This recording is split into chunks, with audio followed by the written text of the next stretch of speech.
L'innovation avec Anissé Mbida. Bonjour Anissé. Bonjour Ambline, bonjour Alexandre. Bonjour Anissé. Bonjour à tous. L'innovation du jour pour éviter de nous faire charcuter aux urgences. Il s'agit d'un appareil qui permet de réussir à tous les coups une prise de sang.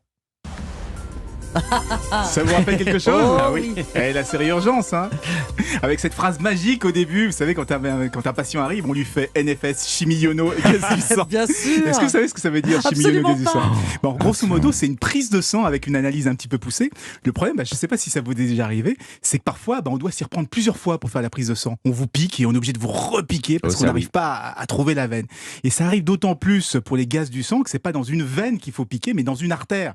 Parce que c'est dans l'artère qu'on trouve le sang le plus frais, hein, celui qui vient directement du cœur.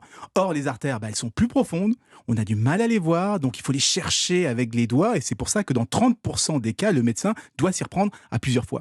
Et bien, cette partie de cache-cache, c'est terminé, parce que la start-up Arteria vient de mettre au point un bracelet qui projette sur la peau l'endroit précis où se trouve l'artère du poignet. Du coup, plus de stress, plus d'erreurs, le médecin saura exactement où il doit piquer. Bon, alors à quoi ça ressemble, hein? C'est comme des rayons X? Non, c'est beaucoup plus simple, hein. Ça fonctionne avec un capteur de pouls sur le bracelet, hein, ce qui permet de repérer très précisément l'artère et de l'illuminer après avec un laser. Et il faut savoir qu'il y a énormément de gestes médicaux qui nécessitent une piqûre dans l'artère. Il y a les fameux gaz du sang, évidemment, mais il y a aussi la pose d'un stent, la pose d'un cathéter.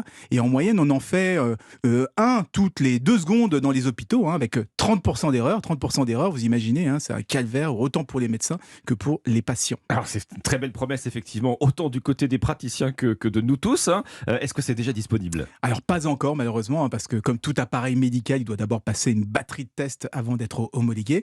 En tout cas, c'est le premier appareil du genre, il s'appelle le Blood Up, c'est une technologie française, canaise pour être précis, donc on espère qu'elle arrivera vite dans les hôpitaux. Des fois qu'un jour, on doit nous faire NFS, chimiono, gaz du sang. Merci Anissé. Merci Anissé.